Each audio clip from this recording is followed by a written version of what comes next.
संस्कृतियों का टकराव। इस अध्याय में हम 15वीं से 17वीं शताब्दी के दौरान यूरोपवासियों और उत्तरी तथा दक्षिणी अमेरिका के मूल निवासियों के बीच हुए संघर्ष के कुछ पहलुओं पर विचार किया जाएगा। इस अवधि में यूरोपवासियों ने कैसे देश के व्यापारिक भागों की खोज के लिए अज्ञात महासागरों में साहसपूर्ण अभियान किए, जहां से वे चांदी और मसाले प्राप्त कर सकते थे। इस काम को सर्वप्रथम स्पेन और पुर्तगाल के निवासियों ने शुरू किया।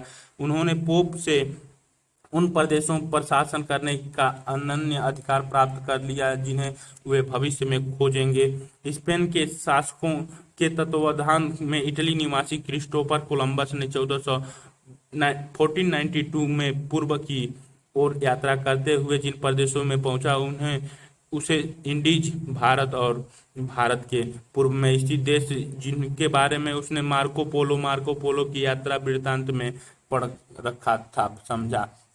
बाद में हुए खोजों से पता चला कि नई दुनिया के इंडियंस वास्तव में भारतीय नहीं बल्कि अलग संस्कृति के लोग थे और वे जहां रहते थे वह एशिया का हिस्सा नहीं था। उस समय उत्तर व दक्षिण अमेरिका में दो तरह की संस्कृतियों के लोग रहते थे। एक और कैरिबियन क्षेत्र तथा ब्राजील में छोटे निर्वाह अर्थव्यवस्था सब्सटेंशियल इकोनॉमी थी। दूसरी ओर विकसित क्षेत्र और खनन पर आधारित शक्तिशाली राजतांत्रिक व्यवस्थाएं थी। मैक्सिको और मध्य अमेरिका के एज़टेक और माया समुदाय के पेरू के इंका समुदाय के सामने यह भव्य वास्तुकला थी। दक्षिण अमेरिका की खोज और बाद में बाहरी लोगों का वहां बस जाना वहां के मूल निवासियों और उनकी संस्कृतियों के लिए विनाशकारी साबित हुआ। इसी से दास व्यापार की शुरुआत हो गई, जिसके अंतर्गत यूरोपवासी अफ्रीका से गुलाम पकड़कर या खरीदकर उत्तरी तथा दक्षिणी अमेरिका की खानों तथा बागानों में काम करने के लिए बेचने लगे। अमेरिका के लोगों पर यूरोपवासियों की विजय का एक दुष्परिणाम यह हुआ कि अमेरिकी लोगों की पांडुलिपियों और स्मारकों को निर्ममतापूर्वक नष्ट कर दिया गया। इसके बाद 19वीं शताब्दी के अंतिम दौर में जाकर ही मानव वैज्ञानिकों द्वारा इन संस्कृतियों का अध्ययन प्रारंभ किया गया और इसके बाद पुरातत्वविदों ने इन सभ्यताओं के भाग्यान्वेषों की खोज निकाला। 1911 में इकाई शहर माचू पिच्चू की फिर से खोज की गई। हाल ही में हवाई जहाज के लिए गए चित्रों से पता चलता है कि वहां और भी कई शहर थे जो अब जंगलों से ढके हुए हैं। हम अमेरिका के मूल निवासियों तथा यूरोपवासियों के बीच हुए मुठभेड़ों के बारे में मूल निवासियों के पक्ष में को तो अधिक नहीं जानते पर यूरोपीय पक्ष को विस्तार पूर्वक जानते हैं। जो यूरोपवासी अमेरिका की यात्राओं पर गए थे वे अपने साथ रोजाना लॉग बुक और डायरी रखते थे जिसमें वे अपनी यात्राओं का दैनिक विवरण लिखते थे। हमें सरकारी अधिकारियों और एक जूइश धर्म प्रचारकों के विवरणों से भी इसके बारे में जानकारी मिलती है। लेकिन यूरोपवासियों ने अपनी अमेरिका की खोज के बारे में जो कुछ विवरण दिया है वह वहाँ के देश के जो इतिहास लिखे हैं उनमें यूरोपीय बस्तियों के बारे में ही अधिक और स्थानीय लोगों के बारे में बहुत कम या न के बराबर ही लिखा गया है। अनेक जन समुदाय उत्तरी तथा दक्षिणी अमेरिका के निकटवर्ती द्वीप समूह में हजारों वर्ष से रहते आए थे और एशिया तथा दक्षिण सागर के द्वीपों साउथ सी आइलैंड से जाकर लोग वहां बसते रहे थे। दक्षिण अमेरिका घने जंगलों और पहाड़ों से ढका हुआ था। आज भी उसके अनेक भाग जंगलों से ढके हैं और दुनिया का सबसे बड़ी नदी अमेजन मीलों तक वहां के घने जंगली इलाकों से होकर बहती है। मध्य अमेरिका में मैक्सिको में समुद्र तट के आसपास के क्षेत्रों और मैदानी इलाकों में घने बसे हुए थे, जबकि अन्यत्र सघन वनों वाले क्षेत्रों में गांव दूर दूर स्थित थे। कैरिबियन द्वीप समूह और ब्राजील के जन समुदाय अरावाकी लुकायो समुदाय के लोग कैरिबियन सागर में स्थित छोटे छोटे टुकड़ों द्वीप समूहों जिन्हें आज बहमा कहा जाता है और बेहतर एंटीलीज ग्रेटर एंटीलीज में रहते थे। कैरिब नाम के एक खूंखार कबीले ने उन्हें लघु एंटीलीज लेजर एंटीलीज प्रदेश से खदेड़ दिया था। इसके विपरीत अरावाक लोग ऐसे थे जो लड़ने के बजाय बातचीत से झगड़ा निपटाना अधिक पसंद करते थे। वे कुशल नौका निर्माता थे। वे पेड़ के खोखले तनों में अपनी डोंगियां बनाते थे और डोंगियों में बैठकर खुले समुद्र में यात्रा करते थे। वे खेती, शिकार और मछली पकड़ना अपना जीवन निर्वाह करते थे। खेती में वे मक्का, मीठे आलू और अन्य किस्म के कंदमूल और कासवा उगाते थे। अरावाक संस्कृति के लोगों का मुख्य सांस्कृतिक मूलाधार यह था कि वे सब एक साथ मिलकर खाद्य उत्पादों उत्पादन करें और समुदाय के प्रत्येक सदस्य को भोजन प्राप्त हो। वे अपने वंश के बुजुर्गों के अधीन अधिक संगठित रहते थे। उनमें बहुविवाह तथा प्रचलित थी। वे जीववादी एनिमिट्स थे। अन्य उनके समाजों की तरह आवाराओं समाज में भी समन लोग समन कष्ट निवारक और लोक और परलोक के बीच मध्यस्थ के रूप में महत्वपूर्ण भूमिका अदा करते थे। जीववादियों का विश्वास है कि आज के वैज्ञानिक जिन वस्तुओं को निर्जीव मानते हैं उनमें भी जीवन या आत्मा हो सकती है। उत्तर अमेरिका, मैक्सिको की खाड़ी, बहमा, अटलांटिक महासागर, हिस्पानिओला, एंटीजीन, बृहत एंटीलीज, कैरिबियन सागर, मेक्सिको की खाड़ी नीचे टोनो की टालान, एज़टेक साम्राज्य, माया संस्कृति का लक्ष्य, सैन सेल्वाडोर, पनामा और प्रशांत महासागर। अमेजन, दक्षिण अमेरिका, कुजकू, इंका साम्राज्य। मानचित्र एक मध्य अमेरिका और कैरिबियन द्वीप समूह क्रियाकलाप एक अरावाकों और स्पेनवासियों के बीच पाए जाने वाले अंतरों को स्पष्ट कीजिए। इनमें से कौन से अंतर को आप सबसे अधिक महत्वपूर्ण मानते हैं? अरावाक लोग सोने के गहने पहनते थे पर यूरोपवासियों की तरह सोने को उतना महत्व नहीं देता थे। उन्होंने अगर कोई यूरोपवासी सोने के बदले कांच के मनके देता था तो वे खुश होते थे, क्योंकि उन्हें कांच का मनका ज्यादा सुंदर दिखाई देता था। उनमें बुनाई की कला बहुत विकसित थी।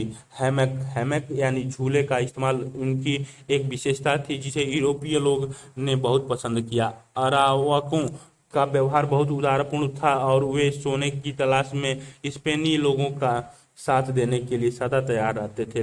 लेकिन आगे चलकर जब स्पेन की नीति क्रूरतापूर्ण हो गई तब उन्होंने उसका विरोध किया, परंतु उन्हें उसके विनाशकारी परिणाम भुगतने पड़े। स्पेनीय लोग के संपर्क में आने के बाद कोई 25 साल के भीतर ही अवारकों और उनके जीवन शैली का लगभग सत्यानाश ही हो गया। तुपिनम्बा कहे जाने वाले लोग दक्षिण अमेरिका के पूर्वी समुद्र तट पर और ब्राजील नामक पेड़ों के जंगलों में बसे हुए गांवों में रहते थे। ब्राजील पेड़ के नाम पर ही इस प्रदेश का नाम ब्राजील पड़ा। वे खेती के लिए घने जंगलों का सफाया नहीं कर सकते थे, क्योंकि पेड़ काटने का कुल्हाड़ी बनाने के लिए उनके पास लोहा नहीं था। लेकिन उन्होंने बहुत यात्रा से फल, सब्जियां और मछली मिल जाती थी, जिससे उन्हें खेती पर निर्भर नहीं होना पड़ा। जो यूरोपवासी उनसे मिलने वे उनकी खुशहाल आज़ादी को देखकर उनसे ईर्ष्या करने लगे, क्योंकि वहां न कोई राजा था, न सेना, न ही कोई चर्च था जो उनकी जिंदगी को नियंत्रित कर सके। मध्य और दक्षिण अमेरिका की राज्य व्यवस्थाएं कैरिबियन और ब्राजील क्षेत्रों में विपरीत। मध्य अमेरिका में कुछ अत्यंत सुगठित राज्य थे। वहां मक्के की उपज की उनकी आवश्यकता से अधिक होती थी, जो एज़टेक, माया और इंका जन समुदायों की शहरीकृत सभ्यताओं का आधार बनी। इन शहरों की भव्य वास्तुकला के अवशेष आज भी आगंतुकों को मुग्ध कर देते हैं। एज़टेक जन ये बाल कोड मार्कर पर उत्कीर्ण तिथियां माया संस्कृति का ही पास 6वीं शताब्दी। 12वीं शताब्दी में एज़टेक लोग उत्तर से आकर मेक्सिको की मध्यवर्ती घाटी में बस गए थे। इस घाटी का यह नाम उनके मैक्सट्रील नामक देवता के नाम पर पड़ा था। उन्होंने अनेक जनजातियों को परास्त करके अपने साम्राज्य की विस्तार कर लिया और उन पराजित लोगों से नजराना वसूल करने लगे। एजटेक समाज श्रेणीबद्ध था। अभिजात वर्ग में वे लोग शामिल थे जो उच्च कुलपत्न पुरोहितों थे अथवा जिन्हें बाद में यह प्रतिष्ठा प्रदान कर दी गई थी। पुश्तैनी अभिजातों की संख्या बहुत कम थी और वे सरकार, सेना तथा पौरोहित कर्म में ऊंचे पद पर आसीन थे। अभिजात लोग अपने में से एक सर्वोच्च नेता चुनते थे जो आजीवन शासक बना रहता था। राजा पृथ्वी पर सूर्य देवता का प्रतिनिधि माना जाता था। योद्धा, पुरोहित और अभिजात वर्गों को सबसे अधिक सम्मान दिया जाता था, लेकिन व्यापारियों को भी अनेक विशेषाधिकार प्राप्त थे और उन्हें अक्सर सरकारी राजदूतों और गुप्तचरों के रूप में सेवा करने का मौका दिया जाता था। प्रभावशाली शिल्पियों, चिकित्सकों और विशिष्ट अध्यापकों को भी आदर की दृष्टि से देखा जाता था। चूंकि एजटेक लोगों के पास भूमि की कमी थी, इसीलिए उन्होंने भूमि उद्धार रिक्लेमेशन जल में से जमीन लेकर इस कमी को पूरा करना किया। सरकंडे की बहुत बड़ी चटाइयां बुनकर और उन्हें मिट्टी तथा पत्ते से ढककर उन्होंने मेक्सिको झील में कृत्रिम टापू बनाए जिन्हें चिनम्पास कहते थे। इन अत्यंत उपजाऊ द्वीपों के बीच नहरें बनाई गई जिन पर 1335 में एजटेक राजधानी टेनोक्टिट्लान का निर्माण किया गया, जिसके राजमहल और पिरामिड झील के बीच में खड़े हुए बड़े अद्भुत लगते थे। चूंकि एजटेक शासक अक्सर युद्ध में लगे रहते थे, इसीलिए उनके सर्वाधिक भव्य मंदिर भी युद्धों के देवताओं और सूर्य देवताओं को समर्पित थे। भूमि उद्धार का अभिप्राय बंजर भूमि को आवासीय या कृषि योग्य भूमि में परिवर्तित से है। कई बार भूमि उद्धार विभिन्न जल स्रोतों से जमीन लेकर भी किया जाता था। साम्राज्य ग्रामीण आधार पर टिका हुआ था। लोग मक्का, फलियां, कुम्हाड़ा, कद्दू, कस्बा, आलू और अन्य फसलें उगाते थे। भूमि का स्वामित्व किसी व्यक्ति विशेष को न होकर कुल क्लैन के पास होता था, जो सार्वजनिक निर्माण कार्यों को सामूहिक रूप से पूरा करवाता था। यूरोपीय कृषि दासों जैसे खेतिहर लोग अभिजातों की जमीन से जुड़े रहते थे और फसल में से कुछ हिस्से के बदले उनके खेत जोतते थे। गरीब लोग कभी कभी अपने बच्चे को भी गुलामों के रूप में बेच देते थे, लेकिन यह बिक्री आमतौर पर कुछ वर्षों के लिए ही की जाती थी। गुलाम अपनी आज़ादी फिर से खरीद सकते थे। एजटेक लोग इस बात का पूरा ध्यान रखते थे कि उनके बच्चे स्कूल अवश्य जाएं। कुलीन वर्ग के बच्चे कलम-ए-काक में भर्ती किए जाते थे, जहां उन्हें सेना अधिकारी और धार्मिक नेता बनाने के लिए प्रशिक्षित किया जाता था। बाकी सारे बच्चे पड़ोस के टोपेकली में पढ़ते थे, जहां उन्हें इतिहास, पुराण, मिथिक, धर्म और सभी गीतों का शिक्षा दी जाती थी। लड़कों को सैन्य प्रशिक्षण, खेती और व्यापार करना सिखाया जाता था और लड़कियों को घरेलू काम धंधों में कुशलता प्रदान की जाती थी। माया मंदिर टिकल ग्वातमाला 8वीं शताब्दी 16वीं शताब्दी के शुरू के सालों में एजटेक साम्राज्य में अस्थिरता के लक्षण दिखाई देने लगे। यह स्थिति हाल ही में जीते गए लोगों में उत्पन्न असंतोष के कारण पैदा हुई, जो केंद्र नियंत्रण से मुक्त होने के अवसर खोजने लगे। माया लोग मेक्सिको की माया संस्कृति ने 11वीं से 14वीं शताब्दी के दौरान उल्लेखनीय उन्नति की, लेकिन 16वीं शताब्दी में माया लोगों के पास राजनीतिक शक्ति एजटेक लोगों की अपेक्षा कम थी। मक्के की खेती उनकी सभ्यता का मुख्य आधार था और उनके अनेक धार्मिक क्रियाकलापों और उत्सव मक्का बोने, उगाने और काटने से जुड़े होते थे। खेती करने के तरीके उन्नत और कुशलतापूर्ण थे, जिनके कारण खेतों में बेशुमार पैदावार होती थी। इससे शासक वर्ग, पुरोहित और प्रधानों को एक उन्नत संस्कृति का विकास करने में सहायता मिली, जिसके अंतर्गत ये चित्र है। माया मंदिर टिकल ग्वातामाल 8वीं शताब्दी वाला बना हुआ दिखाया गया है। वास्तुकला, खगोल विज्ञान और गणित जैसे विषयों में की अभिव्यक्ति हुई। माया लोगों के पास अपनी एक चित्रात्मक लिपि थी, लेकिन इस लिपि को अभी तक पूरी तरह पढ़ा नहीं जा सकता है। पेरू के इंका लोग दक्षिण अमेरिकीय वंशज संस्कृतियों में से सबसे बड़ी पेरू के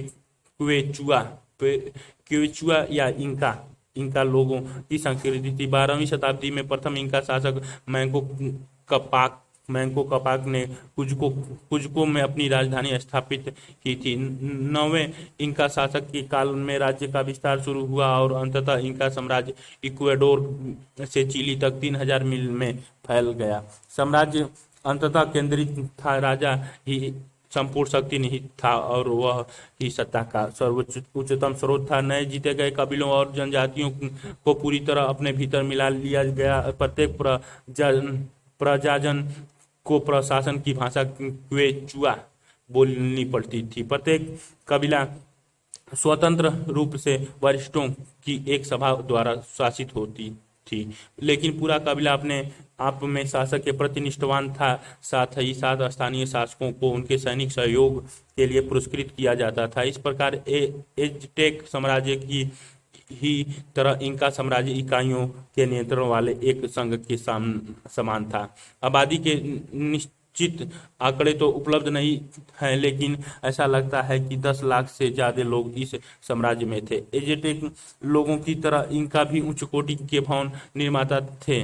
उन्होंने पहाड़ों के बीच इक्वाडोर से चिली तक अनेक सड़कें बनाई थी, जिनके किले शिलापट्टियों को इतनी बारीक से तराश कर बनाए जाते थे कि उन्हें जोड़ने के लिए गारे जैसे सामग्री की जरूरत नहीं होती थी। वे निकटवर्ती इलाकों में टूटकर गिरी हुई चट्टानों से पत्थर को तराशने और ले जाने के लिए श्रम प्रधान प्रौद्योगिकी का उपयोग करते थे, जिसमें अपेक्षाकृत अधिक संख्या में मजदूरों की जरूरत पड़ती थी। राज्य मिस्त्री खंडों को सुदूर रूप देने के लिए शल्क पद्धति फ्लैकिंग का प्रयोग करते थे, जो प्रभावशाली होने के साथ साथ सरल होती थी। कई शिलाखंड वजन में 100 मीट्रिक टन से भी अधिक भारी होते थे, लेकिन उनके पास इतने बड़े शिलाखंडों को ढोने के लिए पहिएदार गाड़ियां नहीं थी। यह सब काम मजदूरों को जुटाकर बड़ी सावधानी से करवाया जाता था। इनका सभ्यता का आधार कृषि था। उनके यहाँ जमीन खेती के लिए बहुत उपजाऊ नहीं थी, इसीलिए उन्होंने पहाड़ी इलाकों में सीढ़ीदार खेत बनाया और जल निकासी तथा सिंचाई की प्रणाली विकसित की। हाल ही में यह बताया गया कि 15वीं शताब्दी में एडीआई अधिकताओं ऊंची भूमि में खेती आज की तुलना में काफी अधिक परिणाम की जाती थी। इनका लोग मक्का और आलू उगाते थे और भोजन तथा श्रम के लिए लामा पालते थे। ये चित्र में मानचित्र दक्षिण अमेरिका का है। कैरिबियन सागर, अटलांटिक महासागर, ये स्पेनी, पुर्तगाल और ब्राजील। सांता फे क्वांटा ये 1494, Quito Ecuador, Lima Peru Brazil, Rio de Janeiro दक्षिण अटलांटिक महासागर।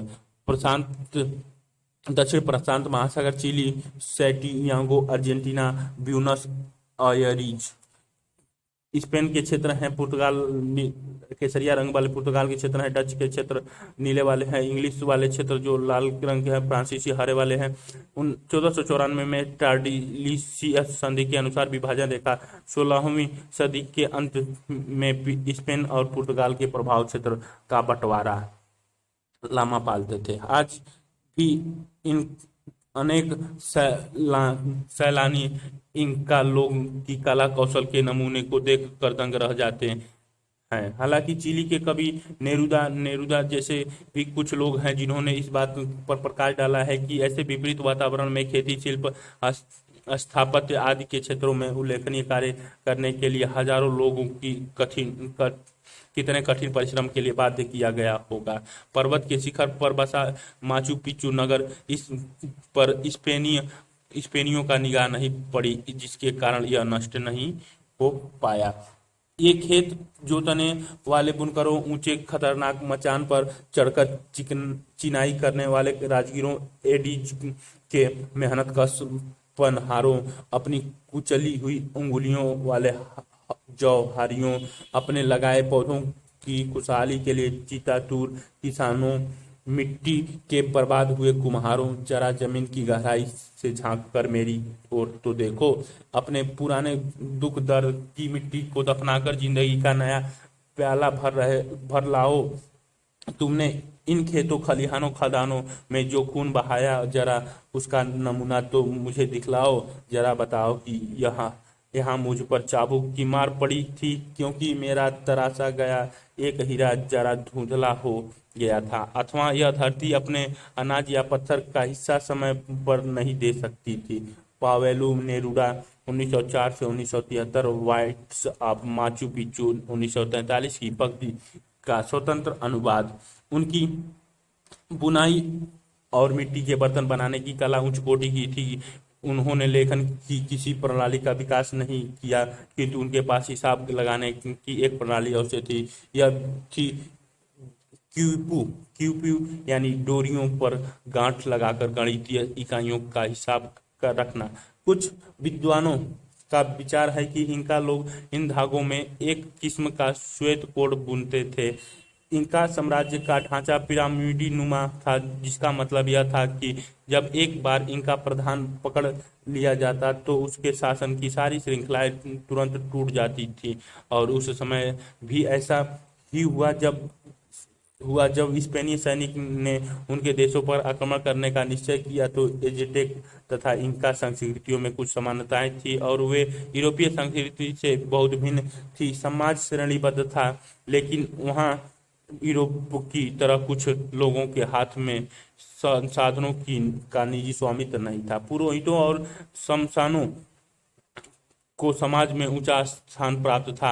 यद्यपि भव्य मंदिर बनाए जाते थे जिसमें परंपरागत रूप से सोने का प्रयोग किया जाता था, लेकिन सोने या चांदी को अधिक महत्व नहीं दिया जाता था। तत्कालिक यूरोपीय समाज की स्थिति इस मामले में बिल्कुल विपरीत थी। यूरोपवासियों की खोज यात्रा। क्रियाकलाप 2, दक्षिण अमेरिका के प्राकृतिक मानचित्र का अवलोकन करें। आपके अनुसार किस हद तक भूगोल में इनका साम्राज्य के विकास को प्रभावित किया?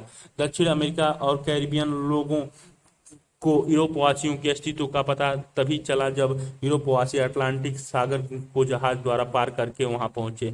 सन 1380 में कुतुबनुमा यानी दिशा सूचक यंत्र का आविष्कार हो चुका था, जिससे यात्रियों को खुले समुद्र में दिशाओं का सही जानकारी लेने में सहायता मिल सकती थी। लेकिन इसके इस्तेमाल 15वीं शताब्दी में ही जाकर हो पाया, जब लोगों ने अनजान मुल्कों की और दुस्साहसी समुद्री यात्राएं की। इस समय तक समुद्री यात्राएं पर जाने वाले यूरोपीय जहाजों में भी काफी सुधार हो चुका था। बहुत बड़े जहाजों का निर्माण होने लगा था, जो विशाल मात्रा में माल की ढुलाई करते थे। साथ ही आत्मरक्षा के अस्त्र शस्त्र से भी लैस होते थे, ताकि शत्रुओं के आक्रमण का मुकाबला किया जा सके। पूरी 15वीं सदी के दौरान यात्रा वृत्तांतों और सृष्टि वर्णनों तथा भूगोल की पुस्तकों के प्रसार ने लोगों में व्यापक रुचि उत्पन्न की है। सृष्टि शास्त्र कॉस्मोग्राफी विश्व का मानचित्र तैयार करने का विज्ञान था, जिसमें स्वर्ग और पृथ्वी दोनों का वर्णन किया जाता था, लेकिन इस भूगोल और खगोल से अलग शास्त्र माना जाता था। 1477 में टालेमी की जियोग्राफी नामक की पुस्तक, जो 1300 वर्ष पहले लिखी गई थी, मुद्रित हुई। विषय 7 देखिए, और इसे लोगों द्वारा व्यापक रूप से पढ़ी गई। मिस्रवासी टालेमी ने विभिन्न क्षेत्रों की स्थिति को अक्षांशों और देशांतर रेखाओं के रूप में व्यवस्थित किया था। इन विवरणों को पढ़ने से यूरोप वासियों को दुनिया के बारे में कुछ जानकारी मिली, जिसे उन्होंने 3 महाद्वीपों यानी यूरोप, एशिया और अफ्रीका में बांटा हुआ समझा। टालेमी ने बताया था कि दुनिया गोल स्फेरिकल है, लेकिन उसने महासागरों की चौड़ाई को काफी कम आंका था। यूरोपवासियों को इस बात का कोई अंदाजा नहीं था कि अटलांटिक के दूसरे ओर भूमि पर पहुंचने के लिए उन्हें कितनी दूरी तय करनी होगी। चूंकि वे यह सोचते थे कि यह दूरी बहुत कम होगी, इसीलिए उनमें से कोई बिना सोचे समझे समुद्र में उतरने के लिए सदा उतारू रहते थे। 15वीं शताब्दी में अरबियाई प्रायद्वीप इरबियन पेनिसुला यानी स्पेन और पुर्तगाल के लोग इन खोज यात्राओं में सबसे आगे रहे। पहले इतिहासकार इन समुद्री यात्राओं की खोज यात्रा कहा करते थे, परंतु बाद में इन्होंने ऐसा कहना छोड़ दिया। बाद के इतिहासकारों ने कहा कि अनजाने इलाके की और पुरानी दुनिया ओल्ड वर्ल्ड के लोगों की ये पहली समुद्र यात्राएं नहीं थी। पहले भी अरब, चीन और भारतीय यात्राएं और प्रशांत द्वीप समूह के पेलोनेशियन तथा माइक्रोनेशियंस नाविक अपने समुद्र जलयानों में बैठकर बड़े बड़े महासागरों के आर पार जा चुके थे। नॉर्वे के जलदासु विकिंग्स 11वीं शताब्दी में उत्तर अमेरिका पहुंच चुके थे। स्पेन और पुर्तगाल के शासक ही विशेष रूप से इस समुद्र खोज के लिए धन देने को इतने ललित क्यों थे? उनके सिर पर सोने तथा धन दौलत के भंडार और यश का सम्मान प्राप्ति की धनु क्यों सवार थी धुन क्यों सवार थी? दरअसल वे आर्थिक, धार्मिक और राजनीतिक तीनों प्रकार से मिले जुले कारणों से इस कार्य के लिए प्रेरित हुए। 14वीं शताब्दी के मध्य से 15वीं शताब्दी के मध्य तक यूरोप की अर्थव्यवस्था गिरावट के दौर से गुजर रही थी। विषय 6 देखिए, प्लेग और युद्धों ने यूरोप के अन्य भागों में आबादी को उजाड़ दिया। व्यापार में मंदी आती गई और वहां सोने तथा चांदी की कमी आ गई, जो उन दिनों यूरोप में सिक्के बनाने के काम आती थी। यह स्थिति इससे पहले 11वीं से मध्य 14वीं शताब्दी तक की उस स्थिति से बिल्कुल विपरीत थी, जब बढ़ते हुए व्यापार ने इटली के नगर राज्यों को समृद्ध बना दिया था और उसके चारों तरफ पूंजी संचय भी हुआ था। लेकिन 14वीं शताब्दी के बाद के दशकों से लंबी दूरी के व्यापार में गिरावट आई गई और 1453 में तुर्क द्वारा कुस्तुनतुनिनोपिल की विजय के बाद तो वह और भी मुश्किल हो गया। इटली वासियों ने किसी तरह तुर्कों के साथ व्यवसाय करने का इंतजाम तो कर लिया, पर उन्हें व्यापार पर अधिक कर देना पड़ता था। बाहरी दुनिया के लोगों को ईसाई बनाने की संभावना ने भी यूरोप में धर्मांतरण ईसाइयों को इन साहसी कार्यों की ओर उन्मुख किया। यह तो तभी सभी जानते थे कि तुर्कों के विरुद्ध क्रूसेड विषय 4 या तो धर्म युद्ध के रूप में ही प्रारंभ हुए थे, पर इन्होंने एशिया के साथ यूरोप के व्यापार में वृद्धि की और एशिया के उत्पाद, विशेष रूप से मसाले के प्रति भी यूरोपवासियों की रुचि बढ़ाई। यूरोपवासियों को ऐसे लगा कि यदि व्यापार के साथ साथ राजनीतिक नियंत्रण भी स्थापित हो पाए और यूरोपीय देश अधिक गर्म जलवायु वाले स्थानों पर उपनिवेश स्थापित कर पाए तो उन्हें अधिक लाभ होगा।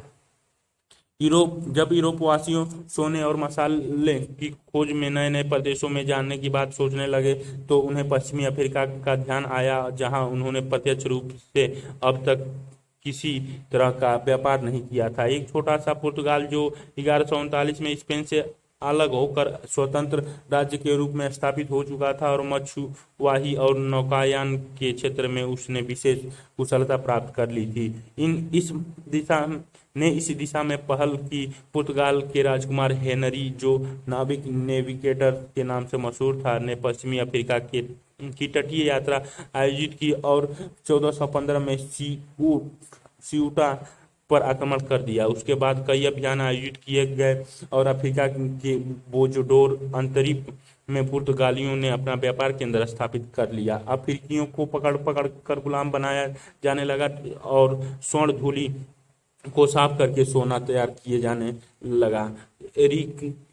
रिकाक्विस्टा पुनर्विजय ईसाई राजाओं द्वारा अरबेनिया प्रायद्वीप पर प्राप्त की गई सैनिक विजय थी, जिसके द्वारा इन राज्यों ने 1492 में प्रायद्वीपों को अरबों के कब्जे से छुड़वा लिया था। स्पेन में आर्थिक कारणों ने लोगों को महासागरी शूरवीर, किंग ऑफ द ओशियन बनने के लिए प्रोत्साहित किया। धर्म युद्धों की याद और रिकीक्विस्टा की सफलता ने निजी महत्वाकांक्षी को उत्तेजित कर दिया और इन इकरारनामों की शुरुआत की, जिन्हें कैपिटुलेशन कहा जाता था।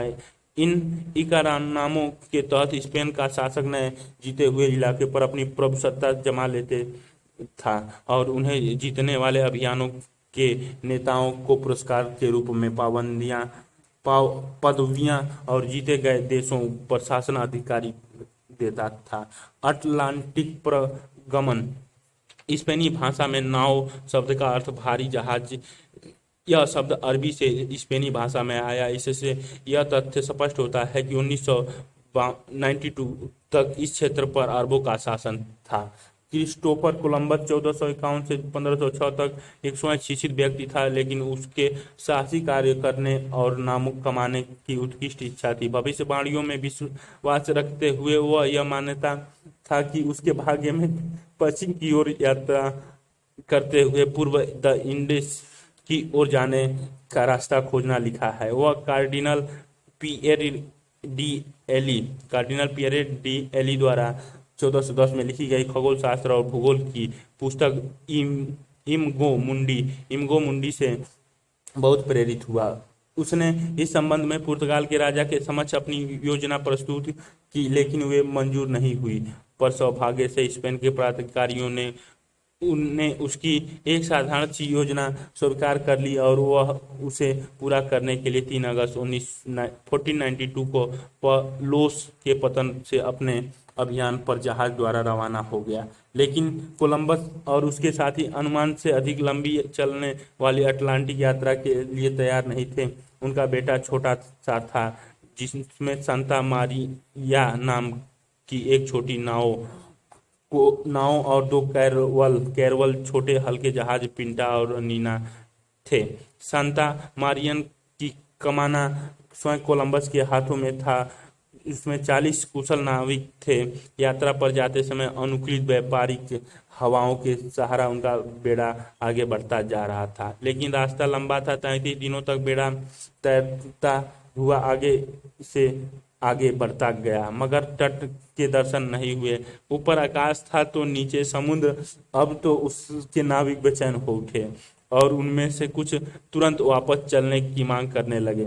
आखिरी 12 अक्टूबर 1492 को उन्हें जमीन दिखाई दी जिसे कोलंबस ने भारत समझा, लेकिन वह स्थान बहमा द्वीप समूह गुआनियानी द्वीप था, जहां कहा जाता है कि द्वीप समूह को बहमा नाम कोलंबस द्वारा इसलिए लिया गया था क्योंकि वह चारों ओर से छिछले समुद्र, जिससे स्पेनी में बजमा मार कहते हैं, से घिरा हुआ था। गुआनाहानी में इस बेड़े के नाविकों के अरावाक लोगों ने स्वागत किया। अरावाक लोग शांति प्रिय थे। उन्होंने दोस्ती का हाथ बढ़ाया और अपने खाने पीने का सामान नाविकों के साथ मिल बांटकर खाया। वस्तुतः कोलंबस उनकी इस उदारता से प्रभावित हुआ। उसने इस बारे में अपने रोजाना मचे ये चित्र में अमेरिका मूलवासियों के साथ यूरोपीय लोगों का मुलाकात यूरोप की कास्ट ब्लॉक वाली एक छपाई 16वीं सदी में दिखाया गया है। में लिखा, वे इतने ज्यादा उदार और सरल स्वभाव के लोग हैं कि अपना सब कुछ देने को तैयार हैं। वे कभी इनकार नहीं करते, बल्कि वे सदा बांटने को तत्पर रहते हैं और इतना अधिक प्यार जताते हैं कि मानो उनका प्यार भरा कलेजा ही बाहर निकल आएगा। कोलंबस ने गुआनाहानी में स्पेन का झंडा गाड़ दिया। उसने उस द्वीप का नाम सैन साल्वाडोर रखा। वहां उसने एक सार्वजनिक उपासना कराई और स्थानीय लोगों से पूछा कि अपने आप को वायसराय घोषित कर दिया। उसने बड़े द्वीप समूह क्यूबा, जिसे उसे ने जापान समझा था, वह किस्किया नया नाम हिस्पैनियोल, जो आज 2 देश हार्डित और डोमिनिक रिपब्लिक में बटा हुआ है, तक आगे बढ़ने के लिए स्थानीय लोगों का सहयोग प्राप्त किया। यद्यपि सोना तत्काल उपलब्ध नहीं था, लेकिन खोजकर्ताओं ने सुना था कि सोना हिस्पैनियोला में भीतरी क्षेत्र के पहाड़ी जलधाराओं में मिल सकता है। लेकिन कोलंबस और उसके साथी इस संबंध में आगे कुछ और करते उससे पहले ही उनका यह अभियान दुर्घटना में फंस गया और खूंखार कबीलों की प्रचंड का भी उन्हें सामना करना पड़ा। नाविक जल्दी से जल्दी घर लौटने के लिए अधीर हो गए। वापसी यात्रा अधिक कठिन साबित हुई क्योंकि जहाज को दीमक लग गई थी और नाविकों को थकान व घर की याद सताने लगी। इस संपूर्ण यात्रा में कुल 32 सप्ताह लगे। आगे चलकर ऐसी 3 यात्राएं और आयोजित की गई जिसके दौरान कोलंबस ने बाहामा और बृहत्तर एंटीलिज द्वीपों ग्रेटर एंटीलिज दक्षिण अमेरिका की मुख्य भूमि और उसके तटवर्ती इलाकों में अपना खोज पूरा किया। परिवर्ती यात्राओं से यह पता चला कि इन स्पेनी नाविकों ने इंडीज नहीं बल्कि नया महाद्वीप की खोज निकाला था।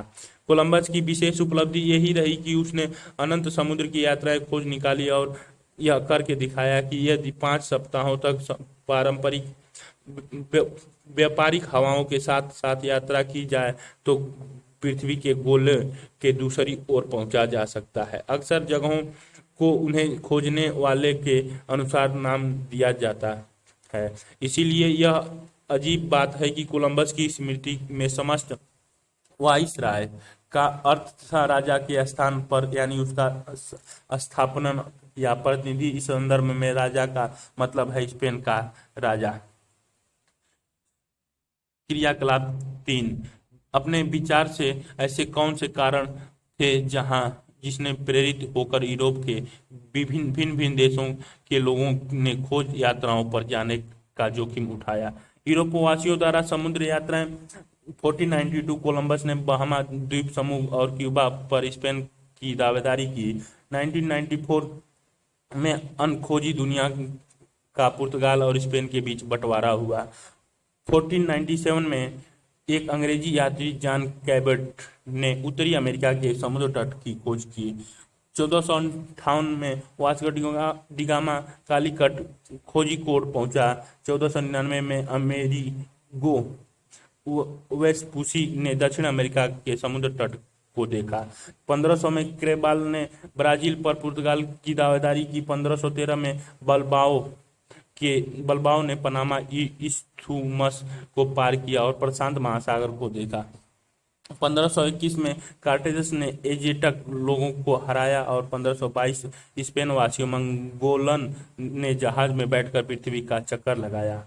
1532 में पिंजारे ने इंक राज्यों को जीता और 1571 में स्पेन के सैनिक ने फिलीपींस को जीता। 1600 में ब्रिटिश ईस्ट इंडिया कंपनी की स्थापना हुई। 1602 में डच ईस्ट इंडिया कंपनी की स्थापना हुई। अमेरिका महाद्वीप को नहीं बल्कि संयुक्त राज्य अमेरिका के एक छोटे से जिले में और दक्षिणी अमेरिका के पश्चिमोत्तर भाग में स्थित एक देश कोलंबिया का नामकरण किया गया, जबकि वह उन दोनों इलाकों में से किसी एक में भी नहीं गया था। उसके द्वारा खोजे गए महाद्वीपों उत्तरी और दक्षिणी अमेरिका का नामकरण फ्लोरेंस के भूगोलवेत्ता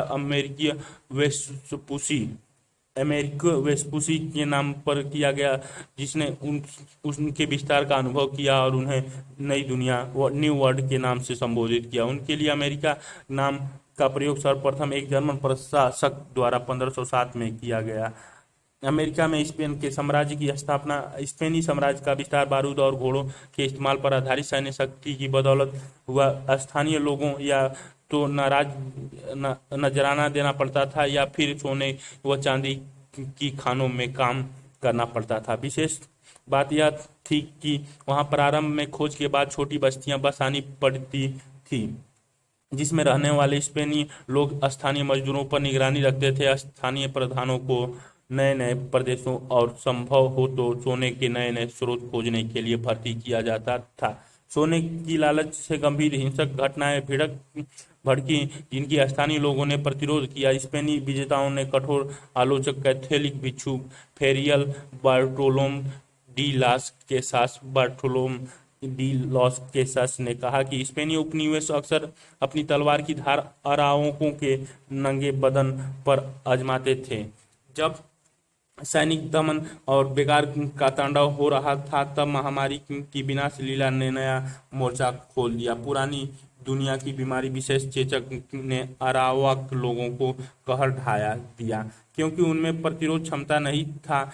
स्थानीय लोग ये मानते थे कि इन बीमारियों का कारण स्पेनियों द्वारा चलाई जाने वाली अदृश्य गोलियां थी। अराओकों और उनकी जीवन शैली का लोप निहायत खामोशी से स्पेनियों के साथ हुए उस दुखांत मुकाबले की याद दिलाता है। कोलंबस के अभियानों के बाद स्पेन वासियों द्वारा मध्यवर्ती और दक्षिण अमेरिका में खोज बराबर चलती रही और उसकी सफलता मिलती गई। आधी सदी के भीतर ही स्पेन वासियों ने लगभग 40 डिग्री उत्तर से 40 डिग्री दक्षिण अक्षांश तक समस्त क्षेत्रों की खोज कर बिना किसी चुनौती के उस पर अपना आसानी से अधिकार जमा लिया। उपर्युक्त घटनाओं से पहले स्पेन वासियों ने इस क्षेत्र के दो बड़े साम्राज्यों को जीतकर अपने कब्जे में कर लिया था। यह मुख्यतः दो व्यक्तियों हर्मन कोर्टस 1488 से 1547 और फ्रांसिस्को पिजारो 1478 से 1541 का था। उनके अभियानों के द्वारा किया गया खर्च स्पेन के जमींदारों, नगर परिषदों के अधिकारों और अभिजातों ने उठाया था। इन अभियानों में शामिल होने वाले ने जीत के बाद हासिल होने वाले अपेक्षित हिस्सों के बदले में अपने अस्त्र शस्त्र भी मुहैया कराए। कोर्टेसस और एजेटेक लोग, कोर्टेसस और उसके सैनिक ने जिन्हें क्विक्विस्टोडोर कहा जाता था, मैक्सिको को रोकते हुए उसे चुटकियों में जीत लिया। 1519 में कोर्टेस क्यूबा से मैक्सिको आया था, जहां उसने टाटानेक समुदाय से दोस्ती कर ली। टाटानेक लोग एजेटेक शासन से अलग होना चाहते थे। एजेटेक शासन मोंटेजुमा ने कोर्टेस से मिलने के लिए अपना एक अधिकारी भेजा। वह स्पेन वासियों का आक्रमण क्षमता, उनके बारूद और घोड़ों के प्रयोग को देखकर घबरा गया। स्वयं मोंटेजुमा को भी यह पक्का विश्वास हो गया कि कार्टेजस सचमुच किसी निर्वासित देवता का अवतार है जो अपना बदला लेने के लिए फिर से प्रकट हुआ है। डोना मैरीना बर्नार्ड डियाज डेल कैस्टिलो 1495 से 1584 ने अपने true history of the Mexico में लिखा है कि टेबेस्को के लोग ने कार्टेसस को डोना मैरियन नाम का एक सहायकी दी थी। वह 3 भाषाओं में प्रवीण थी। उसने कार्टोसस के लिए दुभाषी के रूप में बहुनिर्णायक भूमिका अदा की। यह हमारी जीत की जोरदार शुरुआत थी और डोना मैरियन की सहायता के बिना हम न्यू स्पेस और मैक्सिको की भाषा नहीं समझ सकते थे। डियाज सोचता था कि वह एक राजकुमारी थी, लेकिन मैक्सिको लोगों उसे मांचलिक यानी विश्वघातिनी कहते थे। मालिचिस्टा का अर्थ है वह व्यक्ति जो दूसरे भाषा और कपड़े की हूबहू नकल करता है। बर्नार्ड डियाज ने लिखा, और जब हमने इन सभी शहरों और गांवों को जल में बना हुआ और अन्य कस्बों को सूखी जमीन पर बसा हुआ देखा और यह भी देखा कि मैक्सिको नगर तक जाने के लिए जल में सीधा और समतल रास्ता बनाया गया है, तो हम दंग रह गए। ये बड़े नगर और भवन जो पानी में खड़े हुए थे सभी पत्थर के बने हुए थे और ऐसा लगता था कि मानो हम हामिड्स की कहानी का कोई अद्भुत दृश्य देख रहे हैं। सचमुच हमारे कुछ सैनिक तो यह पूछ ही बैठे कि कहीं हम कोई सपना तो नहीं देख रहे हैं। स्पेनी सैनिकों ने टेक्सास क्लानो पर हमला बोल दिया। टेक्सास क्लान खूंखार लड़ाकू थे जिन्होंने जबरदस्त प्रतिरोध के बाद अंततः समर्पण कर दिया। स्पेनी सैनिकों ने क्रूरतापूर्वक उनका सफाया कर दिया। फिर से टेक्टोक्विंटस की ओर से बढ़े, जहां 8 नवंबर 1519 तक पहुंच गए। स्पेन आक्रमणकारियों टेक्टोक्विंटलैन के दृश्य को देखकर हकबक रह गए। यह मैड्रिड से 5 गुना बड़ा था और इसकी आबादी स्पेन के सबसे बड़े शहर सेविल से 2 गुनी यानी 1 लाख थी। मोंटेजुमा ने कोर्टेस का हार्दिक स्वागत किया। एजेटेक लोग बड़े सम्मान के साथ स्पेनियों को शहर के बीचों बीच ले गए, जहां मोंटेजुमा ने उन पर उपहार की वर्षा कर दी। लेकिन टेक्स टे, टेलेक्सस कलान के हत्याकांड के बारे में जानकारी होने के कारण उसके अपने लोगों के मन में आशंका थी। एजेटोको के एक वृत्तांत में स्थिति का वर्णन कुछ इस प्रकार है। ऐसा लग रहा था कि मानो टेक्टो क्विंटलान ने किसी दानव को शरण दे दी है। टेनो क्विंटलान के निवासियों को ऐसा महसूस हुआ कि कि सभी ने भांग खा ली है। वे सब पागल से हो गए। हर आदमी भयभीत होकर कांप रहा था, मानो सारी दुनिया की आंत से बाहर निकल ली जा रही हो। लोग भयक्रांत नींद से सो गए। एजेटेक लोगों की चिंता भी निर्मूल नहीं थी। कॉर्टेस ने बिना कोई कारण बताए सम्राट को नजरबंद कर लिया और उसके फिर उसके नाम पर शासन चलाने का प्रयास करने लगे। स्पेन के प्रति सम्राट मोंटेजुमा के समर्पण को औपचारिक बनाने के प्रयत्न में कॉर्टेस ने एजेटेक मंदिरों में ईसाई प्रतिमाएं स्थापित करवाई। मोंटेजुमा ने एक समझौता प्रस्तावित किया और मंदिरों में एजेटेक और ईसाई दोनों प्रकार के प्रतिमाएं रखवा दी। ऊपर टेंटो क्विंटालान का एक यूरोपीय रेखांकन 16वीं सदी, नीचे टेंटोटोलैन के केंद्र में मंदिर तक ले जाने वाला भव्य सीढ़ी मार्ग, जो अब मेक्सिको शहर का एक खंडहर है। ये मेक्सिको शहर में दिखाया गया है। इसी समय कोर्टेस को अपने सहायक एलवारेंडो को सब कुछ सौंपकर जल्द से क्यूबा लौटना पड़ा। स्पेन शासक के अत्याचार से और सोने के लिए उनकी निरंतर मांग के दबाव के कारण आम जनता ने विद्रोह कर दिया। एलवारेंडो ने हुई जील पोक्टली के वसंतोत्सव में कत्ले आम के हुक्म दे दिया। जब 25 जून 1520 को कॉर्टेस वापस लौटा तो उसके घोर संकट का सामना करना पड़ा। पुल तोड़ दिया गया था, जलमार्ग काट दिए गए थे और सड़क बंद कर दी गई थी। स्पेनियों को भोजन और पेयजल की घोर कमी का सामना करना पड़ा। कॉर्टेस को मजबूत होकर वापस लौटना पड़ा। इसी समय रहस्यमय परिस्थितियों में मोंटेजुमा की मृत्यु हो गई। एजेटेको की स्पेनियों के साथ लड़ाई जारी रही और उसके परिणाम स्वरूप लगभग 600 अत्याचारी विजेता और उतने ही टैक्स कलान के लोग मारे गए। हत्याकांड की इस भयंकर रात को आंसू भरी रात, नाइट ऑफ टीयर्स के नाम से जाना जाता है। कोर्टेस को नवनिर्वाचित राजा क्वेटमको के विरुद्ध अपनी रणनीति की योजना बनाने के लिए वापस टेक्सकलान में शरण लेनी पड़ी। इस समय एजेटेक लोग यूरोपीय लोगों के साथ आई चेचक के प्रकोप में मर रहे थे।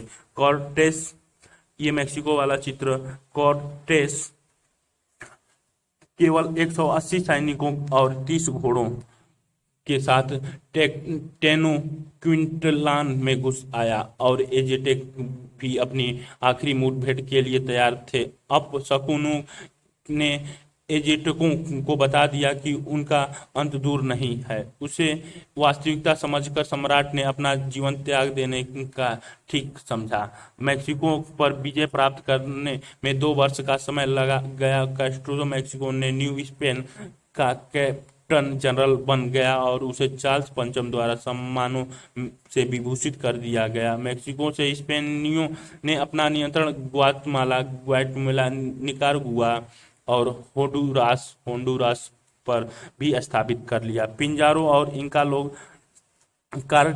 कोर्टेस के विपरीत पिंजारो गरीब और अनपढ़ था। वह सेना में भर्ती होकर 1502 में कैरिबियन द्वीप समूह में आया था। उसने कहानियों में इंका राज्य के बारे में यह सुना रखा था कि वहाँ चांदी और सोने के देश इल इंडो हैं। उसने प्रशांत से वहाँ पहुँचने के लिए कई प्रयत्न किए। एक बार जब वो अपनी यात्रा से घर स्पेन लौटा तो वह स्पेन के राजा से मिलने में सफल हो गया। इस मुलाकात के दौरान उसने राजा को इंका के कारीगरों द्वारा बनाए गए सोने के सुंदर सुंदर मर्तबान दिखाए। राजा के मन में लोभ जाग उठा और उसने पिंजारो को यह वचन दे दिया कि अगर वह इंका प्रदेश को जीत लेगा तो उसे वहां का राज्यपाल गवर्नर बना दिया जाएगा। पिंजारो ने कोर्टेस का तरीका अपनाने की योजना बनाई, लेकिन वह यह देखकर क्षुब्ध हुआ कि इंका साम्राज्य की स्थिति वहां से भिन्न थी। यह चित्र दिया गया एक औरत की छोटी सी प्रतिमा पेरू, यह एक मकबरे में मिली जिस पर स्पेनियों की निगाह नहीं गई थी, इसीलिए यह लघु प्रतिमा गलाए जाने से बच गई। 1532 में अताहु अल्पा ने एक गृह युद्ध के बाद झंका साम्राज्य की बागडोर अपने हाथ में ले ली थी। तभी वहां के परिदृश्य में पिजारो ने प्रवेश किया, जिसने जाल बिछाकर राजा को बंदी बना लिया। राजा ने अपने आप को मुक्त कराने के लिए एक कमरा भर सोना फिरौती में देने का प्रस्ताव किया। आज तक ये इतिहास में इतनी बड़ी फिरौती किसी को नहीं मिली थी, लेकिन पिंजारो ने अपने वचन नहीं निभाए। उसने राजा का वध करवा दिया और उसके सैनिकों ने भी भर कर लूटमार मचाई। लूटपाट के बाद इंका राज्य के क्षेत्र पर कब्जा कर लिया गया। विजेताओं की क्रूरता के कारण 1534 में विद्रोह भड़क उठा, जो 2 साल तक चलता रहा, जिसके दौरान हजारों की संख्या में लोग युद्ध और महामारी के कारण मौत के मुंह में चले गए। अगले 5 वर्षों में स्पेनियाई के पोटोसी ऊपरी पेरू, आज का बोलिविया की खानों में चांदी के विशाल भंडारों का पता लगा लिया और उन खानों में काम करने के लिए उन्होंने इंका लोगों को गुलाम बना लिया। केब्राल और ब्राजील पर पुर्तगालियों का कब्जा से इत्तेफाक से हुआ। सन 1500 में पुर्तगाल निवासी पेड्रो अल्वारिस केब्राल जहाजों का एक शानदार जुलूस लेकर भारत के लिए रवाना हुआ। तूफानी समुद्र से बचने के लिए उसने पश्चिमी अफ्रीका का एक बड़ा चक्कर लगाया और देखा कि वह उस प्रदेश के समुद्र तट पर पहुंच गया है जिसे वर्तमान में ब्राजील कहा जाता है। दक्षिणी अमेरिका का वह पूर्वी भाग जहां उस क्षेत्र में आता था जिसे पोप ने पुर्तगाल को सौंप रखा था, इसीलिए वे अविवादित रूप से इसे अपना इलाका मानते थे। पुर्तगाल वासियों ब्राजील की बजाय पश्चिमी भारत के साथ अपना व्यापार बढ़ाने के लिए अधिक उत्सुक थे, क्योंकि ब्राजील में सेना मिलाने की कोई संभावना नहीं थी, लेकिन वहां एक प्राकृतिक संसाधन था जिसका उन्होंने भरपूर लाभ उठाया, और यह संपदा थी टिम्बर यानी इमारती लकड़ी। ब्राजील वुड वृक्ष, जिसका नाम पर यूरोपवासियों ने इस प्रदेश का नामकरण किया, से एक सुंदर लाल रंजक ड्राई मिलता था। ब्राजील के मूल निवासी लोहे के चाकू, छुरियों और आरियों के बदले में जिन्हें वे अद्भुत वस्तु मानते थे, वे पेड़ों को काटने और इनके लट्ठे बनाकर जहाजों तक ले जाने के लिए तुरंत तैयार हो गए। एक हांसिए, चाकू या कंघे के बदले वे ढेर मुर्गियां, बंदर, तोते, शहद, मोम, सूती धागा और अन्य चीजें जो भी गरीब लोगों के पास थी देने को तैयार थे। तुम फ्रांसीसियों और पुर्तगाली लोगों इस लकड़ियों की तलाश में इतनी दूर से यहाँ क्यों आते हो? क्या तुम्हारे देश में लकड़ी नहीं है? एक मूलवासी ने फ्रांसीसी पादरी से पूछा। चर्चा के अंत में उसने कहा कि मुझे लगता है कि तुम बिल्कुल बवाल हो। तुम्हें लंबा समुद्र पार करते हो, घोर परेशानियां झेलते हो और इतनी कठिन परिश्रम करते हो, इसीलिए अपने बच्चों के लिए धन इकट्ठा करने के लिए ही न? क्या जिस भूमि ने तुम्हें पाला पोसा और बड़ा किया है वह तुम्हारे बच्चों का पेट भरने के लिए पर्याप्त नहीं है? हमारे भी माता पिता और बच्चे हैं जिन्हें हम बहुत प्यार करते हैं, लेकिन हमें यह पक्का विश्वास है कि जिस भूमि ने हमें पाल पोस कर बड़ा किया है वह उनका भी भरण पोषण कर देगी। इसीलिए हम लोग आगे की चिंता किए बिना आराम से जिंदगी जीते हैं। क्रियाकलाप 4, दक्षिण अमेरिका में मूल निवासियों पर यूरोपीय लोगों के संपर्क से क्या प्रभाव पड़ा, विश्लेषण कीजिए। यूरोप से आकर दक्षिण अमेरिका में बसे लोगों जैसे जूसुइट पादरी के प्रति स्थानीय लोगों की प्रतिक्रिया का वर्णन कीजिए। इमारती लकड़ी के इस व्यापार की वजह से पुर्तगाली और फ्रांसीसी व्यापारी के बीच भयंकर लड़ाई हुई। इनमें अंततः पुर्तगालियों की जीत हुई, क्योंकि वे स्वयं तटीय क्षेत्र में बसना और उपनिवेश बसाना चाहते थे। 1534 में पुर्तगाल के राजा ने ब्राजील के तट पर 14वीं आनुवांशिक कप्तानियों कैप्टेनसिटी में बांट दिया।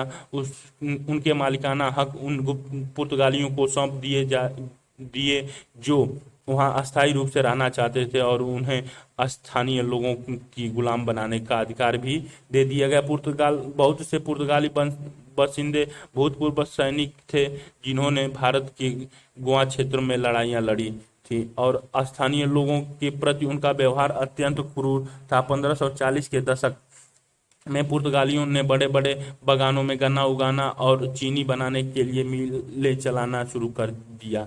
यह चीनी यूरोप के बाजारों में बेची जाती थी। बहुत ही गर्म और नम जलवायु में चीनी की मिलों में काम करने के लिए स्थानीय लोगों पर निर्भर थे। जब उन लोगों ने इस थकान वाली नीरस काम को करने से इनकार कर दिया तो मिल मालिकों ने उनका अपहरण करवाकर उन्हें गुलाम बनाना शुरू कर दिया। तब स्थानीय लोगों ने इन गुलाम बनने वाले मिल मालिकों से बचने के लिए गांव छोड़कर जंगलों की ओर भागने लगे, और जो जो समय बीतता गया तटीय क्षेत्रों में मुश्किल से कोई इक्का दुक्का ही स्थानीय लोगों का गांव बचा, लेकिन उनके बदले यूरोपीय लोग के सुनियोजित कस्बे बस गए। मिल मालिकों को गुलाम लाने के लिए मजबूर होकर एक दूसरे स्रोत यानी पश्चिमी अफ्रीका की ओर मुड़ना पड़ा, लेकिन स्पेन वासियों में स्थिति इससे बिल्कुल विपरीत थी। वह एजेटेक और इंका साम्राज्यों के अधिकांश लोगों से खदानों और खेतों में काम कराया जाता था, इसीलिए स्पेनी बाशिंदों को औपचारिक रूप से उन्हें गुलाम बनाने अथवा कहीं और से गुलाम लाने की जरूरत नहीं पड़ी। 1549 में पुर्तगाल राजा के अधीन एक औपचारिक सरकार स्थापित की गई और बहिया बहिया या साल्वाडोर को उसकी राजधानी बनाया गया। इस समय तक जोसुइट पादरियों ने बाहर ब्राजील जाना शुरू कर दिया था।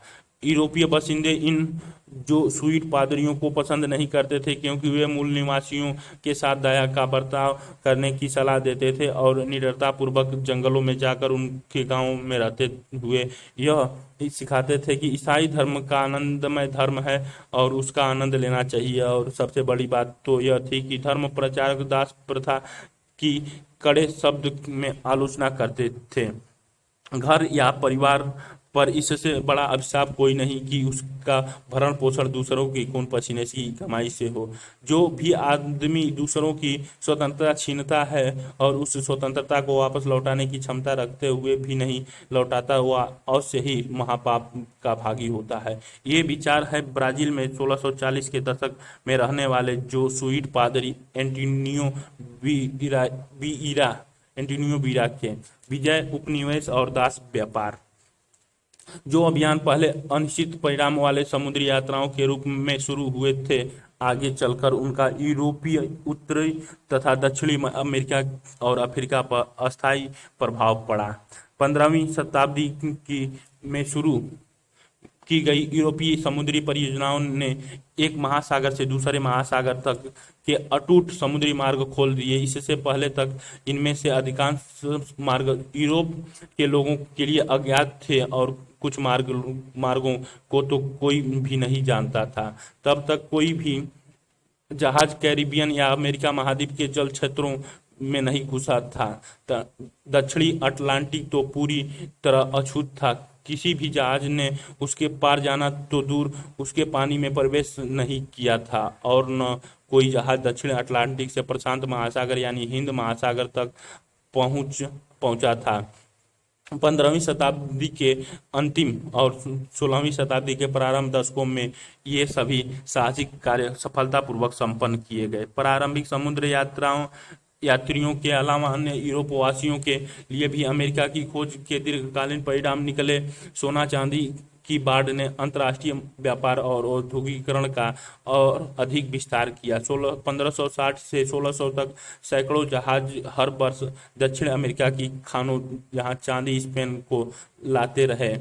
लेकर मजेदार बात यह हुई कि इसका लाभ स्पेन और पुर्तगाल को उतना नहीं मिला, जिन्होंने अपने भारी भरकम मुनाफे को आगे व्यापार या अपने व्यापार जहाजों के बेड़ों का विस्तार करने में नहीं लगाया। उनकी बजाय अटलांटिक महासागर के किनारे किनारे स्थित अनेक देश थे, विशेष रूप से इंग्लैंड, फ्रांस, बेल्जियम और हॉलैंड, जिन्हें इन खोजों का लाभ उठाया। उन्होंने सौदागर ने बड़ी बड़ी संयुक्त पूंजी कंपनियां बनाई और अपने बड़े बड़े व्यापारिक अभियान चलाए, औपनिवेशिक स्थापित किए और उप यूरोपवासियों की नई दुनिया में पैदा होने वाली नई नई चीजें जैसे तंबाकू, आलू, गन्ने की चीनी, ककाओ और रबड़ आदि से परिचित कराया। इसके अलावा यूरोप अमेरिका से आने वाली नई फसलें, विशेष रूप से आलू और लाल मिर्च से परिचित हो गई। फिर से ये फसलें यूरोपवासियों द्वारा आगे भारत जैसे अन्य देशों में ले जाई गई। उत्तर तथा दक्षिण अमेरिका का मूल निवासियों के लिए इन अभियानों के अनेक तत्कालिक परिणाम हुए, जैसे मारकाट के कारण मूल निवासियों की जनसंख्या कम हो गई, उनका जीवन शैली का विनाश हो गया और उन्हें गुलाम बनाकर खानों, खदानों और कारखानों में उनके काम लिए जाने लगे। अनुमानित आंकड़ों से पता चलता है कि विजय पूर्व मैक्सिको की जनसंख्या 3 करोड़ से 3.75 करोड़ तक रही होगी। इंडियन क्षेत्र की यह भी यही स्थिति थी, जबकि मध्य अमेरिका में यह 1 करोड़ से 1.3 करोड़ के बीच थी। यूरोपीय लोगों के आने से पहले यहाँ के स्थानीय लोगों की जनसंख्या 7 करोड़ थी और फिर 150 साल बाद उसकी आबादी घटकर केवल 35 लाख रह गई। इस जनहानि के लिए लड़ाइयाँ और बीमारियां प्रमुख रूप से जिम्मेदार थीं। अमेरिका में 2 बड़े सभ्यताओं एजेटक और इनका के अचानक नष्ट हो जाने से यह बात उजागर होती है कि आपस में लड़ने वाली ये 2 संस्कृतियां एक दूसरे से बहुत भिन्न थी। एजेटक और इनका दोनों ही साम्राज्यों के मामलों में युद्ध कला के स्वरूप ने स्थानीय लोगों को मनोवैज्ञानिक और भौतिक रूप से भयभीत करने में अपनी निर्णायक भूमिका अदा की। इस संघर्ष से नैतिक चारागाह, बाग, खेत, पादरियों के घर, गार्ड का घर, कार्यशाला, इंडियनों का घर, मुख्य चौराहा, दीवार, चर्च, फव्वारा, सैनिकों के घर, भंडार कक्ष, दक्षिण अमेरिका के एक ठेठ स्पेनी नगर क्षेत्र का रेखांकन। उत्पादन की पूंजीवादी प्रणाली वह होती है जिसमें उत्पादन तथा वितरण के साधनों का स्वामित्व व्यक्तियों अथवा निगमों के पास होता है और जहां प्रतिस्पर्धा खुले बाजार में भाग लेते हैं। इस संघर्ष से नैतिक 1550 के दशक में खानों का काम चालू हो जाने के बाद सन्यासी डोमिनिगो डी सेंटो तामस ने इंडीज की प्रसिद्ध परिषद में कहा था कि पोटोसी नरक का मुख है जो हर साल हजारों की संख्या में इंडियन लोगों को निगल जाता है और वहां के लालची और बेरहम खान मालिकों उनके साथ लावारिस जानवरों जैसे बर्ताव करते हैं। मूल्यों के बुनियादी अंतर का भी पता चलता है। स्थानीय लोगों के लिए सोने के प्रति स्पेनियों को लोलुपता को समझा पाना असंभव था। इन मुठभेड़ों की बर्बरता का एक स्पष्ट प्रमाण यही है कि हारे हुए लोगों को गुलाम बना लिया जाता है। वैसे गुलाम बनाने की कोई नई बात नहीं थी, परंतु दक्षिण अमेरिका का अनुभव इस दृष्टि से नया था कि इसके साथ साथ वहां उत्पादन की पूंजीवादी प्रणाली का प्रादुर्भाव हो गया। काम की परिस्थिति भयावह थी, लेकिन स्पेनी मालिकों को मनाना था कि उनके आर्थिक लाभों के लिए इस प्रकार का शोषण अत्यंत आवश्यक था। 1601 में स्पेन के फिलिपियो द्वितीय ने सार्वजनिक रूप से बेकार की प्रथा पर रोक लगा दी, लेकिन उसने एक गुप्त आदेश के द्वारा इसे चालू रखने की व्यवस्था भी कर दी। किंतु 1609 में एक कानून बनाया गया जिसके अंतर्गत ईसाई और गैर ईसाई सभी प्रकार के स्थानीय लोगों को पूरी स्वतंत्रता दे दी गई। इससे उपनिवेशी यानी यूरोप से आकर यहाँ बसे लोग नाराज हो गए और 2 साल बाद के भीतर ही उन्होंने राजा का को यह कानून हटाने और गुलाम बनाने की प्रथा को चालू रखने के लिए मजबूर कर दिया। अब नई नई आर्थिक गतिविधियां जोर से शुरू हो गई। जंगलों का सफाया करके प्राप्त की गई भूमि पर पशुपालन किए जाने लगे। 1700 में सोने की खोज के बाद खानों का काम जोरों से चल पड़ा और इन सभी कामों के लिए सस्ते श्रम की मांग बनी रही। यह स्पष्ट था कि स्थानीय लोग गुलाम बनने का विरोध करेंगे। अब यही विकल्प बचा था कि गुलाम अफ्रीका से मंगवाए जाएं। 1550 के दशक से 1880 के दशक तक जब ब्राजील में दास प्रथा का उन्मूलन कर दिया गया था, ब्राजील में 36 लाख से अधिक अफ्रीकी गुलामों का आयाती किया गया, किंतु यह अमेरिकी महाद्वीपों में आयाती अफ्रीकी गुलामों की संख्या का तकरीबन आधा था। 1750 में कुछ लोग ऐसे भी थे जिनके पास हजारों हजारों गुलाम होते थे। दास प्रथा के उन्मूलन के बारे में 1780 के दशक में किए गए प्रारंभिक वाद विवाद में कुछ लोगों ने यह भी दलील दी कि यूरोपवासियों के अफ्रीका में आने से पहले भी वहाँ दास प्रथा मौजूद थी। यहाँ तक 15वीं शताब्दी में अफ्रीका में स्थापित किए जाने वाले राज्यों में भी अधिकांशतः मजदूर वर्ग गुलाम से ही बना था। उन्होंने यह भी बताया कि यूरोपीय व्यापारियों को जवान स्त्री पुरुष को गुलाम यूरोपीय व्यापारियों को जवान स्त्री पुरुष को गुलाम ये मानचित्र 3 अफ्रीका के नक्शे पर वे जगह जहां से दास पकड़कर लाए जाते थे। लिस्बना, अल्जियर्स, भूमध्य सागर, त्रिपोला, काहिरा, पश्चिमी एशिया के लिए, यूरोप के लिए गोरी, सेनेगम्बिया, सिमरा, लोन, अल्मीरिया, इबोलैंड, कांगो, अंगोला, पश्चिमी एशिया के लिए मेजोम्बिकिया, हिंद महासागर, मेडागास्कर, दक्षिण अमेरिका के लिए यहाँ से अंगोला से भी आते थे, कैरिबियन द्वीप समूह, और उत्तरी अमेरिका के लिए भी यहाँ से चारों जगह इम्बोडला, अल्मीरा और सिमिरिया, सेनबिग्रा और गोरी से आते थे। ये ग्रीन वाला क्षेत्र जहाँ से दास प्राप्त किए जाते थे। बनाने में अफ्रीका लोगों से भी मदद मिलती थी। ये व्यापारी बदले में अफ्रीका वासियों को दक्षिणी अमेरिका से आयात की गई फसलें, मक्का, कासवा, कुमाला आदि जो उनका प्रमुख खाद्य था देते थे। 1789 में अपनी आत्मकथा में ओला उदा इक्वाइनो नामक एक मुक्त किए गए व्यापार ने इन दलीलों का उत्तर देते हुए लिखा कि अफ्रीका में गुलामों के साथ परिवार के सदस्य जैसे बर्ताव किया जाता है। एरिक विलियमसन पहला आधुनिक इतिहासकार था जिसने 1940 के दशक में अपनी पुस्तक कैपिटलिज्म ऑफ सेलिवरी में अफ्रीकी गुलामों द्वारा सही की गई तकलीफों का फिर से जायजा लेने की पहल की थी। उपसंहार 19वीं शताब्दी के प्रारंभ वर्षों में दक्षिण अमेरिका के उपनिवेश में आकर बसे यूरोपीय लोगों ने स्पेन और पुर्तगाल के शासन के विरुद्ध विरोध कर दिए। ये स्वतंत्र देश बन गए, ठीक वैसे ही जैसे कि 1776 में 13 उत्तरी अमेरिकी उपनिवेशों ने ब्रिटेन के विरुद्ध विद्रोह करके संयुक्त राज्य अमेरिका का निर्माण कर लिया था। दक्षिण अमेरिका में आज लैटिन अमेरिका भी कहा जाता है क्योंकि स्पेन और पुर्तगाली दोनों भाषाएं लैटिन भाषा परिवार की हैं। वहाँ के निवासी अधिकतर देशज यूरोपीय जिन्हें क्रियोल कहा जाता है यूरोप और अफ्रीका मूल के हैं, जिनमें से अधिकांश लोग कैथोलिक धर्मावलंबी हैं जिनकी संस्कृति में यूरोपीय परंपराओं के साथ मिली हुई देसी परंपराओं के तत्व विद्यमान हैं।